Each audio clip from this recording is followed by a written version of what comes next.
इनके जग जाने से आपका अहित हो जाएगा, इसलिए महाराज मैं चाहती हूँ चले जाओ। बिहारी जी ने कहा, हे नांग पत्नियों, तुम अपने पति का राग सुना सुना के हमें डरा रही हो, हम उससे डरने वाले नहीं हैं।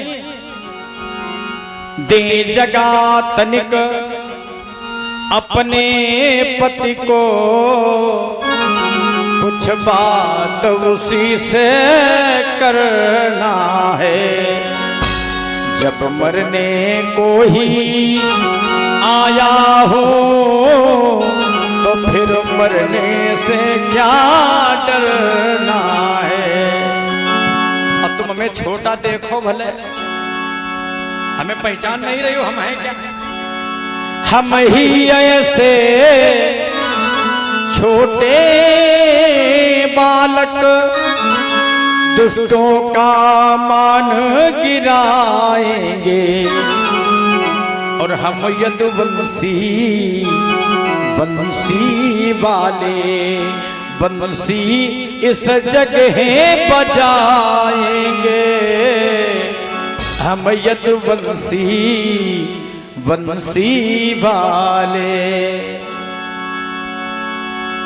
तो अपने पति को जरा जगा दे, मैं भी तो देखूं कितना बलवान है वो। पत्नियों ने तो नांग के नहीं जगाया, लेकिन भगवान नारायण ने स्वयं अपना पैर उठाया और कालिया नांग की दुम पर पटक दिया। जैसे ही कालिया नांग के दुम पर पैर को पटका, अब कालिया नांग जागा सनसना के।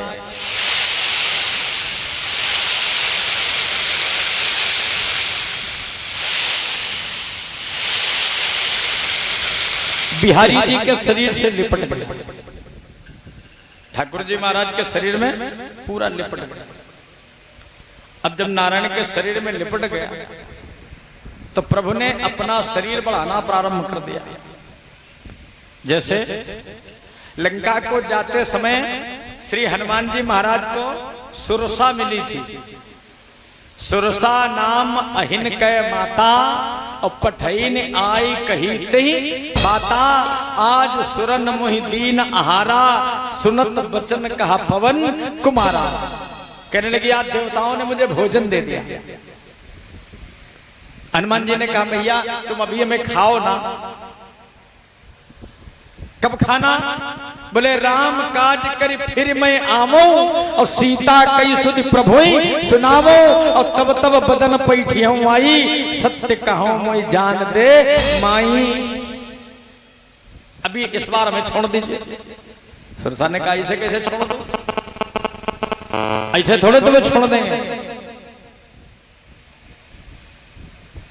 आज मैं तुम्हारा भक्षण करूंगी। तो हनुमान जी भी हैं ज्ञानी नाम अग्रगण्यम, ज्ञानियों में अग्रगण्य। हनुमान जी महाराज ने कहा, नहीं मानते हो तो चलो खाओ, तुम हमें भक्षण कर जाओ मेरा। कैसे करोगे? कर लो भक्षण। जस जस सुरसा बदन बढ़ावा, तासु दून कपि रूप दिखावा। जितना बड़ा शरीर अपना कर रही, उससे दोगुने हनुमान जी महाराज। सो रहा जो जन मुखते ही ठयवो। तो हनुमान जी ने क्या किया? तुरत पवन सुत 32। सुरसा ने 16 योजन का मुंह फैलाया, तो हनुमान जी 32 योजन के बन गए। सत जो जन ते ही आनन कीन्हा, तब अति लघु रूप पवन सुत लीन्हा। जब 100 योजन का मुंह फैलाया सुरसा ने, तो हनुमान जी ने सूक्ष्म रूप बना लिया। और छोटा सा रूप बना के कैसे गए? बदन पैठ पुनि बाहर आवा, मांगी विदाता ही सिरुनावा। तुम्हारे हाथ में 20 फीट का बांस हो, अब हमारे हाथ में 1-1.5 फीट का डंडा हो, और फिर हमारी तुम्हारी लड़ाई हुई जाए, कौन जीतेगा? मारा पीटी होने लगा तो 20 फीट वाला बांस तुम्हारे हाथ और 1.5 फीट वाला डंडा हमारे हाथ में, कौन जीतेगा बताओ? है 20 फीट वाला जब तक कोई का उठा के ऊपर ले जाए और ऊपर से नीचे लावे तब तक 1.5 फीट वाला तो सीताराम कर दे है। वो दे गधा के जुटा है। सुरसा ने 100 योजन का मुंह फैलाया, हनुमान जी ने छोटा रूप बनाया। अब 100 योजन माने 400 कोस। अब 400 कोस का मुंह समेटन लाओ कई दिन लगे हैं। और तब तक तो हनुमान जी मुंह में जाके पेट में पूरे घूम टाल के पूरा निरीक्षण करके बाहर। सुरसा ने कहा तुम बड़े चतुर हो। उसने कह दिया था राम काज सब करी हो, तुम बल बुद्धि निधान, आशीष दे गई सो हर्ष चलो हनुमान। आशीर्वाद दे दिया था। ऐसे ही आज भगवान श्री बांके बिहारी जी को कालिया नाग अपने शरीर में लपेट रहा है। जब लपेट लिया तो कान्हा ने अपना बदन बढ़ाना प्रारंभ कर दिया। अब जब कान्हा का बदन बढ़ने लगा तो सर्प की हड्डियां जो होती कैसे जुड़ी होती महाराज, जैसे ट्रेन के डिब्बा आपस में जुड़े होते हैं, रेलगाड़ी के डिब्बे। हड्डियां चरमराने लगी कालिया नाग की, चीखने लगा त्राहिमाम त्राहिमाम, महाराज रक्षा करो रक्षा करो।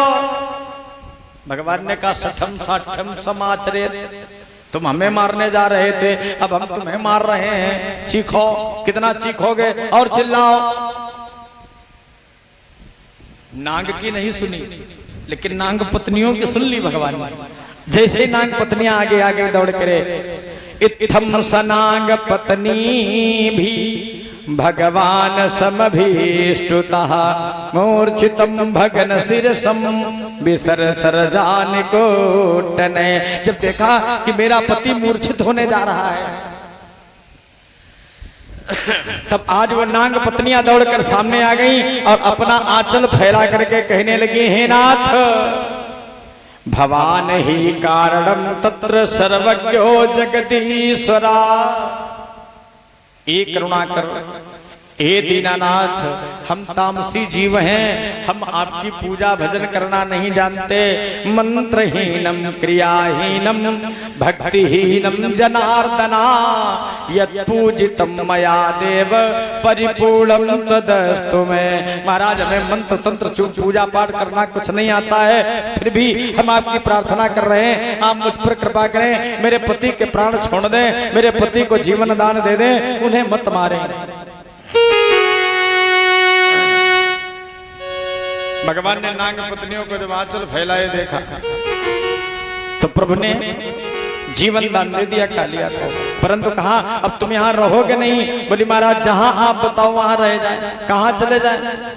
बिहारी जी ने कहा अगर तुम्हें रहना है तो तुम यहाँ से बाहर जाके रमणक द्वीप में निवास कर जाओ, क्योंकि यहाँ तुम्हारे भय से लोग आते नहीं हैं, और जो भी इस काली दह के जल को पी लेता है, ग्रहण कर लेता है, वो समाप्त हो जाता है। इसलिए अब तुम इस स्थान को छोड़ करके चले जाओ। कालिया नाग ने कहा महाराज चला तो जाऊंगा, पहले आपकी थोड़ी सेवा तो कर लें। आओ आप पुष्प ले लो, अपनी गेंद ले लो, मेरे शीश पर विराजमान हो जाओ, मैं आपको बाहर तक छोड़ देता हूं।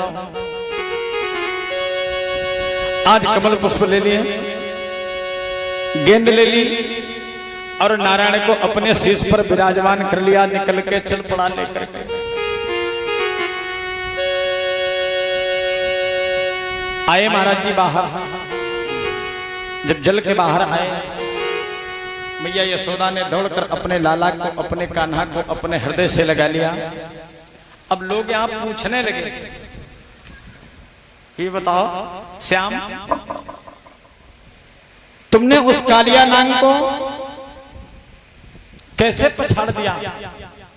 बिहारी जी ने कहा मैंने कुछ किए नहीं।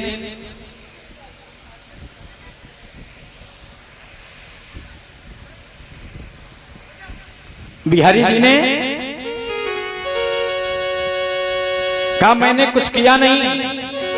देखिए आज की दुनिया में अगर थोड़ा सा कोई कुछ बढ़िया काम करिया तो लेके ढोल पूरे गांव भर में पीट ही है कि हम ये करके दिखाए हैं, हमने ये कर डाला है। और भगवान कृष्ण ने कालिया नाग के अहंकार को चूर कर दिया। फनों के ऊपर नाच नाच के चले आए बंसी बजा के। अब जो भी पूछता है कि तुम कालिया नाग से बचे कैसे, तो अपने आप को बड़ाई नहीं दी। क्या कहने लगे? बोले मैंने कुछ किए नहीं। मैं जब यमुना के अंतस्थल में गया, कालिया नाग मेरी ओर फनफना के दौड़ा, तो मैंने कालिया से कह दिया, अरे कालिया सुन ले, मैं बाबा नंद मैया यशोदा का लाला हूँ। अब तू मुझे जानता नहीं, इसलिए परिचय करा रहा हूँ। जैसे मैंने बाबा का नाम लिया, मैया का नाम लिया, कालिया नाग ने सिर झुका लिया, हमें शीश पर बिठा लिया, हमें लेकर के बाहर चलाया। सिद्ध क्या कर दिया कि मेरे बाबा और मेरी मैया का लोग कितना सम्मान करते हैं। बड़ाई किसको दे दी? अपने बाबा का। और आज हम लोग खुद बड़ाई लेना चाहते हैं, करी भले कुछ ना पा, लेकिन टांटिंगबाजी जरूर होगी। टांटिंग में कसर नहीं होगी। हम कले भले कुछ ना। अब देखा ये तो आश्रम है। हमने उन गांवों में कथाएं भी करी जहां लोग चंदा से कथा करवाते हैं। जो 5000 रुपया चंदा देता वो ये नहीं पूछता है कि कितना खर्च हुआ, कितना बचा। और जो 11 रुपया देगा वो खोपड़ी पे चढ़ जाएगा, लेखा जोखा दिखाओ, कितना बचा घरे हो। जब उनका बहु कथा सुनना है, ये वो टाइम दिखावत है। बोले पंडित जी टाइम टेबल देखे हो, कै बजे कथा शुरू होना चाहिए, अब कै बजे बंद होना चाहिए। सुनन का बहु नहीं है। बोले महाराज बहुत देर हम शुरू करो, तनिक जल्दी शुरू करो। आई है एको दिन नहीं। अभी जसरापुर में कथा हो रही थी, यहाँ के पहले 15 तारीख से थी। वहां कथा का टाइम रखा गया 3 बजे से। लोगों ने मार्ग में जाते जाते अक्रूर जी महाराज के मन में ये चिंता उत्पन्न हो रही है, ये व्याधि बन रही है कि मैं जिन बालकों को लेने जा रहा हूं, उन बालकों की हत्या ये भोजराज कंस जब करेगा तो इनकी हत्या का दोष मुझे भी लगेगा। हे प्रभु, हे करुणाकर, हे दीनों पर दया करने वाले, हे कमल नयन, हे करुणा बरुलाले, मैं उन बालकों को लेकर के इस नगर तक ना आ सकूं, इससे पहले तुम मेरे प्राण ले लो, तुम मेरी श्वासें समाप्त कर दो, ताकि मेरे द्वारा ये अपराध ना हो। ऐसा विचार करते करते अक्रूर जी महाराज मथुरा से गोकुल में पहुंचे। संध्या की बेला है, बाबा से मिले, भाभी यशोदा से मिले। और थोड़ी देर के बाद कन्हैया जी अपनी नित्य क्रिया गाय चरा के गोधूली बेला में आए। जब गाय चरा के आए तो मैया ने परिचय कराया, बाबा ने परिचय कराया, ये तुम्हारे काका हैं। हमारे यहाँ चाचा बोलते हैं, और गोकुल वृंदावन ब्रज भूमि में चाचा को काका और चाची को काकी। अपने यहाँ लोग अंटी बोलते हैं, पर ब्रज भाषा में अंटी नहीं, काकी। और इन काकी कहो तो बुरा मनिए। अब तो मॉडर्न युग है ना, तो मॉडर्न युग में अंटी, अंकल, डैड। पुराने समय में लोग पिताजी कहते थे, पिताश्री कहते थे, फिर धीरे धीरे कहने लगे पापा। अब संधि विच्छेद करो, इसका क्या होता है? पाप धन आ, पाप धन आ बराबर पा पा, माने घर में पापा। और फिर पापा से बन गए डैडी, और डैडी तक तो ठीक रहा है, बाद में हो गए डेड, बाद में हो गए डेड। बाबा ने बताया, कान्हा ये तुम्हारे काका हैं, इन्हें प्रणाम करो। आज बाबा को प्रणाम किया।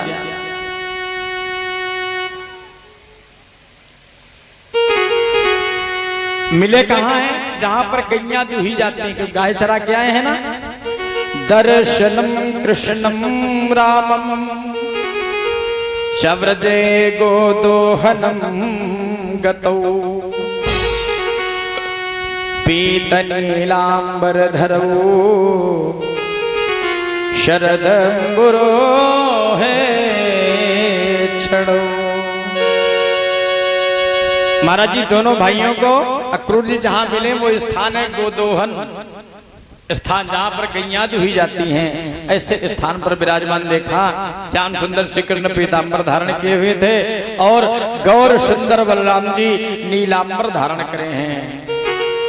पीत नीलांबर धरऊ, एक पीतांबर और दूसरा नीलांबर धारण करे हैं। काका को मिले, प्रणाम किया। प्रणाम करने के उपरांत कुशल क्षेम बताई। अक्रूर जी महाराज ने वो पत्र दिया है, जबकि मथुरा के राजा कंस ने इन दोनों बालकों को बुलाया है। अब कन्हैया जी को जब ये ज्ञात हुआ कि हमारे काका जी हमें लेने के लिए आए हैं, हम काका के साथ में मथुरा जाएंगे, अपने मामा के घर जाएंगे। और मामा के घर जइबे करे लोगन का बड़ा सुख, बड़ी खुशी रहा था मामा के घर जाने के।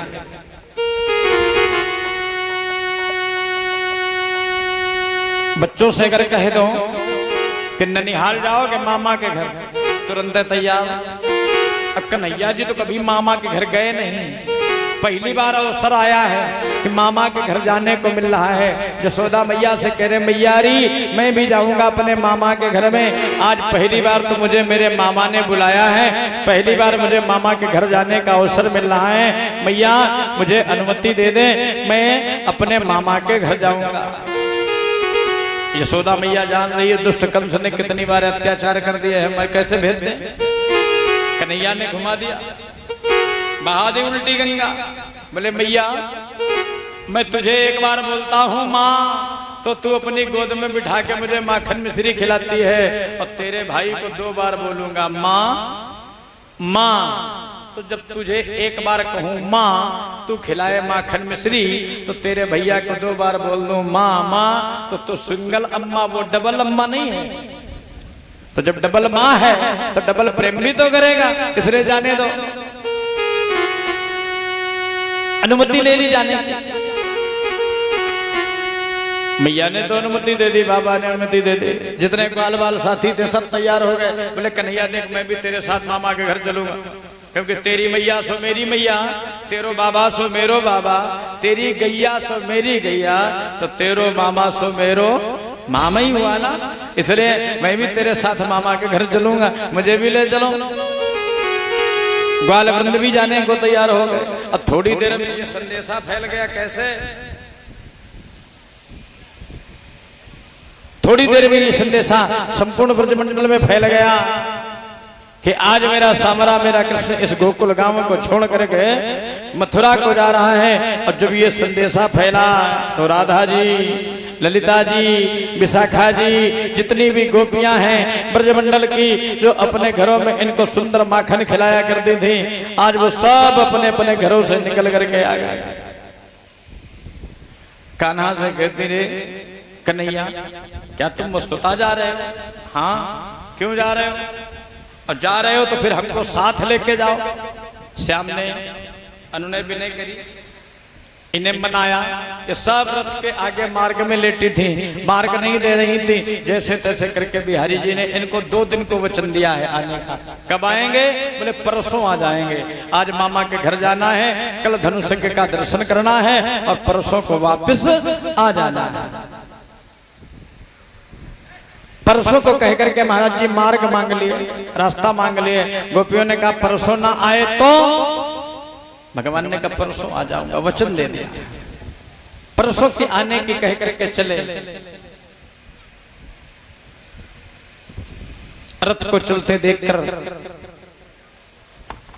रथ के पीछे उड़ती हुई धूल को देखकर